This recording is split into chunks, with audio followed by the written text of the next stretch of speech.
ప్రభుత్వం 9 నెలలు చెప్పండి, దానికి సమాధానం వాళ్ళు చెప్తారు. రామ్మూర్తి గారు బుల్డోజింగ్ కాదు ఒక్కసారి, ఎందుకంటే మనకి అనలిస్ట్ అండ్ బీజేపీ గెస్ట్ కూడా ఉన్నారు కాబట్టి వాళ్ళతో కూడా మాట్లాడాలి, సమయం మనకు అసలు ఇచ్చింది తక్కువ. బీజేపీ మన ప్రేమ్ గాంధీ గారు ఇక్కడ 2 కంపెనీల గురించి మీతో ప్రస్తావిస్తా. ఏంటంటే ఈ స్కై రూట్ ఏరోస్పేస్ అనేది తెలంగాణలో ఇంటిగ్రేటెడ్ ప్రైవేట్ రాకెట్ తయారీ, ఇంటిగ్రేషన్ మరియు టెస్టింగ్ యూనిట్ ఏర్పాటులో 500 కోట్ల పెట్టుబడులు తెలంగాణ ప్రభుత్వం అక్కడ ఎంఓఈ చేసుకుంది. అండ్ ఇంకొక క్యాంపస్ కి సంబంధించి వచ్చి ఇది కూడా రక్షణ రంగానికి సంబంధించి జేఎస్డబ్ల్యూ మానవరహిత ఏరియల్ సిస్టమ్స్ తయారీ యూనిట్, రక్షణ రంగంలో అత్యాధునిక సాంకేతికత పరిజ్ఞానంతో తెలంగాణలో అభివృద్ధి ప్రాజెక్టు. ఈ 2 కంపెనీలకి, ఎందుకంటే వేరే ఏ కంపెనీలు ఐటీ కంపెనీ పెట్టింది సాఫ్ట్వేర్ కోడింగ్ చేస్తారు ఇచ్చేస్తారు అంటే కేంద్ర ప్రభుత్వానికి సంబంధించి పెద్దంత పర్మిషన్లు ఇవి అవసరం లేదు. మా దగ్గర మేము స్థలం ఇస్తాము, ఇక్కడ బిల్డింగ్లు కట్టుకోండి, లేదంటే మేము ఇక్కడ మీకు కావాల్సినటువంటి ఫెసిలిటీస్ ఇస్తాం, తీసుకొచ్చి మా వాళ్ళకి ఉద్యోగాలు ఇవ్వండి, చదువు చెప్పండి. బట్ ఇక్కడ దీంట్లో ఏంటంటే ఇది దేశ భద్రతకు కూడా సంబంధించినటువంటి ఒక అంశం ముడిపడి ఉంది. దీంట్లో ప్రైవేట్ మానవరహిత ఏరియల్ సిస్టమ్స్ అంటే నథింగ్ బట్ డ్రోన్స్ కానీ పెద్ద పెద్ద వాహనాలు తయారు చేసేటువంటిది కానీ మానవరహితంగా వీటికి సంబంధించి. అలాగే ఈ ప్రైవేట్ రాకెట్ తయారీ ఎలాన్ మస్క్ కంపెనీ లాగే ఇంకొక కంపెనీ ఇక్కడికి వచ్చి పెట్టారు. ఇందులో మీ భాగస్వామ్యం లేకుండా ఖచ్చితంగా ముందుకు వెళ్ళదు. సో దీని మీద మీ స్టాండ్ ఎలా ఉండబోతుంది? అంటే ఈ ఎంఓయూలు సాకారం అవుతాయా తెలంగాణ ఇక్కడ రావడానికి, ఆర్ 1.25 లక్ష కారణాలతో ఏమైనా హోల్డ్ పెట్టేటువంటి పరిస్థితి ఏమైనా ముందు ఉంటుందా? ముందుగా బీఆర్కే న్యూస్ ప్రేక్షకులు అలాగే వివిధ పార్టీ నుంచి నాయకులకు విశ్లేషకులకు అందరికీ నమస్కారం. అయితే తెలంగాణ అభివృద్ధిలో భాగమైనటువంటి అంశంలో ముఖ్యమంత్రి గారు వెళ్ళారు, దావోస్ కి వెళ్ళారు, గత సంవత్సరం వెళ్ళారు, ఈ సంవత్సరం కూడా వెళ్ళారు. అంతకన్నా ఎక్కువ తీసుకొని వచ్చినాం అనేటువంటి ప్రయత్నం మాట్లాడుతున్నారు, సంతోషమే, దాన్ని మేము ఎక్కడ వ్యతిరేకిస్తలేము. కానీ కార్యాచరణ ఎంత వచ్చింది, ఎంత వీళ్ళ ఎంఓయూలకే పరిమితమా లేకుంటే కార్యాచరణ ముందరికి వెళ్తుందా?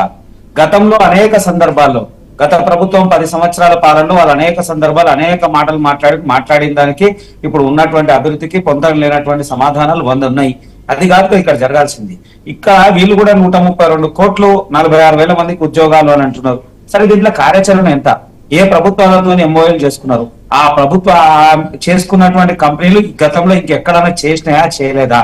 ఇది ఖాళీ కాగితాలకు మాత్రము అంకెల గాడికి మాత్రమే చేసేటువంటి పరిస్థితి ఉందా, లేదా పూర్వ కార్యాచరణ దాల్స్తుందా అనేది మనం వేచి చూడాల్సినటువంటి అవసరం ఉంది. అయితే ఇది ఒకటి మనం ఇంకో విషయం కూడా గమనించాలి. ఇట పదే చాలా సందర్భాల్లో మాట్లాడుతూ ఉన్నారు. ఏమని? దావోస్ వెళ్ళినాము, ఆ కంపెనీని తీసుకొచ్చినాము, ఈ కంపెనీని తీసుకొచ్చినాము, సాఫ్ట్వేర్ అంటే ఇలా మనం నిన్న మొన్న మాట్లాడడానికి కదా. ఒక భౌగోళికంగా హైదరాబాద్ భౌగోళికంగా వాతావరణం దృష్ట్యా చాలా ఉపయోగపడేటువంటి ప్రాంతం కాబట్టి కొన్ని కంపెనీలు కానీ లేదా కొన్ని వ్యవస్థలు పూర్తిగా హైదరాబాద్ కి కొంత అనుసంధానం ఉండేటువంటి పరిస్థితులు ఉంది. అది కలిసి వచ్చేటువంటి అంశం. దాన్ని ముఖ్యమంత్రి గారు పూర్తిగా వినియోగించుకోవడం వల్ల మంచి జరిగేటువంటి అవకాశం ఉంది. యువతకి ప్రాధాన్యతనిచ్చేటువంటి అవకాశం కనబడుతుంది, దాంట్లో ఏమాత్రం సందేహం లేదు.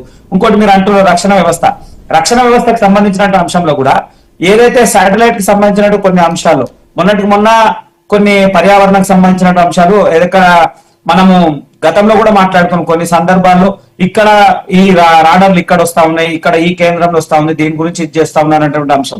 కొన్ని కంపెనీలు వాళ్ళ కంపెనీలకు సంబంధించినటువంటి దేశ రక్షణలో ఎక్కడ వారికి పూర్తి రక్షణ కల్పిస్తుంది, ఏ రాష్ట్రం వారికి అనువుగా ఉంటుంది అనేటువంటి ప్రయత్నం ఆ కంపెనీలు కొంత రావడము, ఆ కంపెనీలతో మీరు సంప్రదించడం జరిగి ఉండొచ్చు. దాంట్లో మేము ఎక్కడ కూడా ఇచ్చేస్తున్నాం.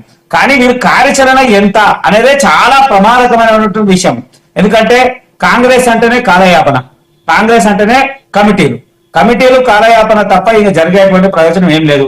ఎందుకంటే సంవత్సరం గడిచినా మనం చూస్తా ఉన్నాము అన్ని మొన్న ఇప్పుడు మనం ఇవాళ సరే పెట్టుబడుల గురించి మాట్లాడుతున్నాం కాబట్టి కొంత పర్వాలేదు అనిపిస్తుంది. కానీ 3 రోజుల నుంచి కూడా ఏంది, ప్రజలు మొత్తం భయం దానికి ఇంద్రమ్మ ఇల్లు రాలేదని, ఆ అప్లికేషన్ అని, ఈ అప్లికేషన్ అని, ఆయన ఈయన అన్నాడని కాళ్ళు మొక్కుతున్నారు.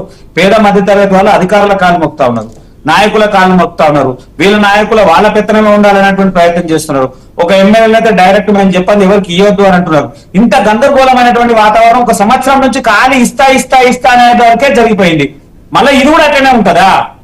ఎందుకంటే కొన్ని కంపెనీలకు రావాల్సినటువంటి వాళ్ళ ఎంఓఎల్ చేసుకోవడం కాదు, వారికి పూర్తిగా ఈ రాష్ట్రంలో ఉండాల్సినటువంటి మౌలిక వసతులు కల్పించాల్సినటువంటి బాధ్యత ప్రభుత్వాల మీద ఉంటాయి. మళ్ళా వీళ్ళు లాలూచిబడి వీళ్ళ పర్సంటేజ్ల గురించో లేదా ఇంకో దాని గురించి కాలయాపన చేసి మళ్ళా అయింది పోయింది అన్నట్టు తీసుకొని వస్తే ఏం ఉపయోగం? గతంలో కూడా గత ప్రభుత్వం అనేక సందర్భాలు చెప్పింది, ఎవరమైనా ఏ మంత్రి అయినా పోయిందంటే ఇన్ని వేల కోట్లు మళ్ళీ అన్ని వేల కోట్లు అంటే ఇక్కడ ఉన్న కంపెనీలే చేస్తా ఉన్నాయి కదా. ఇలా వేరే దేశాలతో పోల్చుకుంటే మనం ఇంకా వెనకబడే ఉన్నాం కదా.